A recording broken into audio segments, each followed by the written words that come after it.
Hello sa inyong lahat!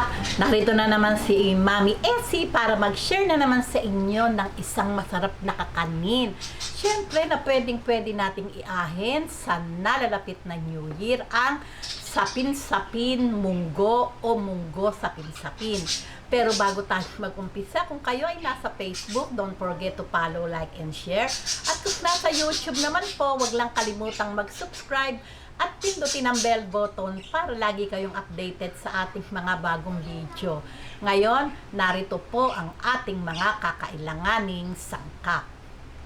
Gagamit po tayo ng 5 cups na glutinous rice flour, isang malaking condensed, isang malaking evap milk, 3/4 cup na white sugar, 2 cups coconut cream o unang piga ng gata.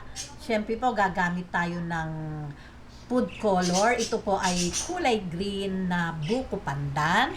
At ito naman po yung ube flavor. At heto yung ating munggo. Munggong pula po yung aking gagamitin. Ibinabad ko lang po ito ng 3 oras para mas madali po siyang lumambot. Okay? Ngayon po, umpisahan po muna natin yung pagpapalambot ng munggo. Okay, ngayon, palambutan lang po natin to o pakuluan hanggang sa lumambot. Pakikita ko po sa inyo yung hindi po kailangan kasi itong yung bang durog. Pakikita ko po sa inyo kung paano lang yung tamang pagpapalambot. Takipan po natin at magbabalik po tayo. Yun pong apoy, hanggat hindi po siya half cook, nasa high heat. Ayan, pagka po ganitong medyo po natutuyo na yung tubig at alam po naman natin na hindi pa siya malambot, babantuan po natin. Ayan, onti-onti lang po banto. Babantuan po natin at ang ating apoy ay nasa medium heat. Pagbabalik ko po, siguradong malambot na.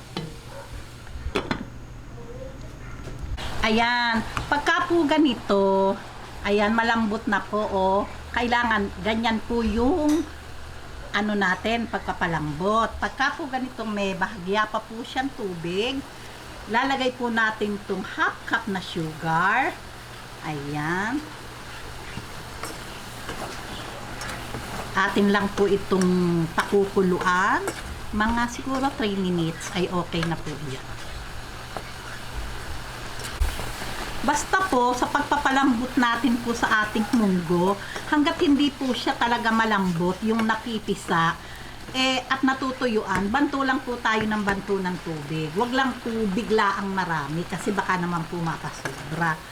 Pakonti-konti lang po, hanggang sa tuluyan siyang lumambot. Okay. Okay, ngayon, okay na po ito. Patayin ko na po yung apoy. Okay, ngayon, timplahin na po natin itong ating sapin-sapin mixture. Lagay po natin ang 5 cups na glutinous rice flour, 3/4 cup na white sugar. Yan, mix lang po natin yung ating glutinous at saka yung ating sugar. Ngayon, ilagay po natin itong ating coconut milk o coconut cream o unang piga ng gata. Ayan, lagay po natin itong evap. Atin lang itong i-mix. Itong ating condensed. Ayan. Okay, atin lang pong haluin hanggang sa mawala yung buo-buo. Ayan, mix lang po natin mabuti.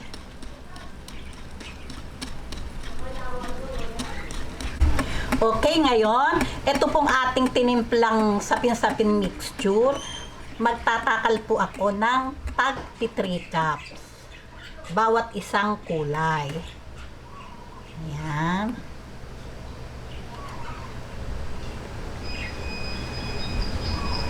One. Ayan. Gagamit po tayo ng salaan para po talagang smooth yung ating sapin-sapin. Ayan, ganyan po.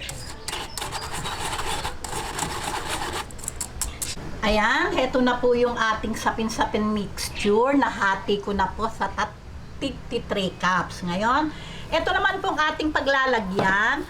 Pinahiram ko lang po ng oil yung ating tray.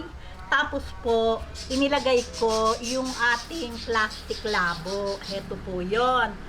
Dahil po itutuwad kasi natin, isasalin, kaya po naglagay ako ng plastic. Pero kung pangkain lang po naman at iaahin nyo mismo, okay na po. Dahon na lang po yung inyong isapin. Pinahirang ko din po ng konting oil. Ngayon, heto na po. Ilalagay po natin yung ating topping.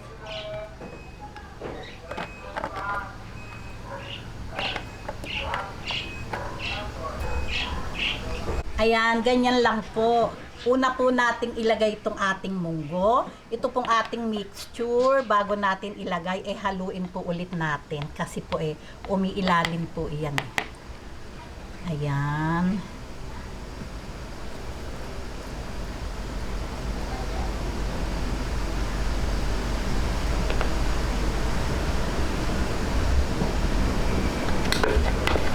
Ayan, ngayon kumukulo na po yung ating tubig sa steamer. Isasalang na po natin to.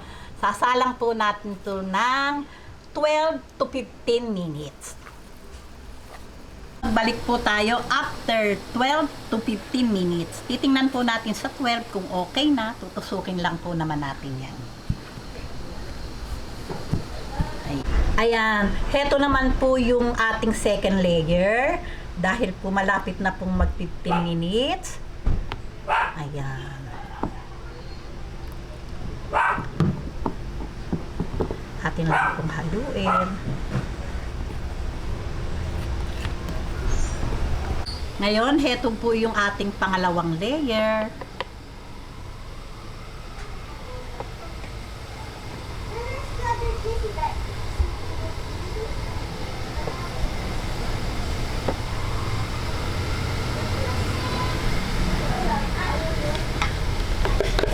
Ayan.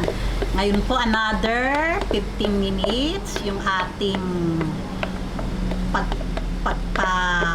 pagpapa-steam ulit. Okay, ngayon magbabalik po tayo after 15 minutes.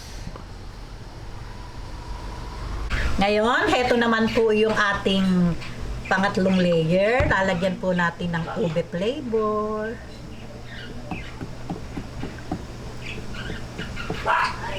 Ayan.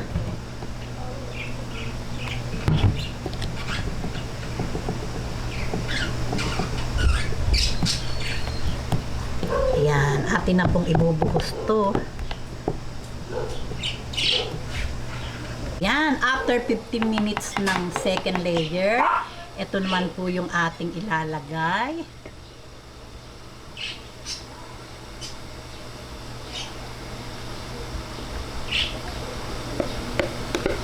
Ngayon, ito pong pangatlong layer, titingnan po natin kung luto siya sa 15 minutes.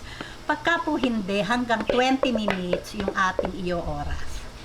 Okay, susundutin lang po natin ang toothpick para po mas sigurado tayo kung luto na po talaga siya. Okay, balik po tayo ulit after 15 minutes. Ayan, tingnan po natin after 15 minutes. May konti pa pong humahawa, hustuhin po natin 20 minutes. Ayan, kasi po, paibabaw na po yun makapal na Ayan. Ayan, pagkaraan po nung 20 minutes, hinusto ko pong 20 minutes yung ibabaw kasi po syempre, makapal na siya. Heto na po, at medyo din napalamig na ng bahagya. Ayan. Atin na po. Ang init.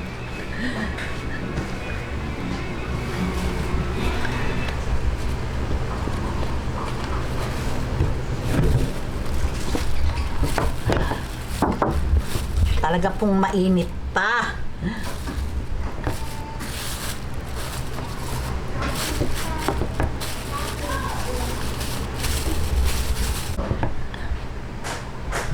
Ayan, heto na po ang ating napakasarap na sapin-sapin de munggo. O di po ba? Ngayon, lagyan na po natin ng oil yung ibabaw bago natin hatiin. Ako po, may dati na po akong latik. Optional lang po yung latik kung gusto nyong maglagay. Ayan.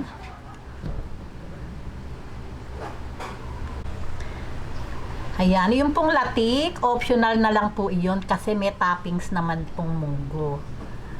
Ayan. Atin na pong hatiin. Hiwa-hiwain po natin. Ayan, ito pong latik, optional lang. Optional lang po itong latik. Kung gusto nyo po.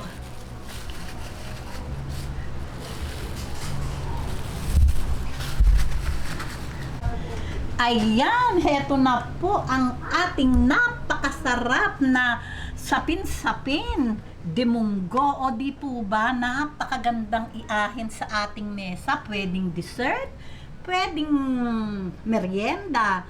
O di po ba, pwedeng natin tong gawin sa nalalapit na New Year. Dahil syempre po, malagkit, masarap. Okay.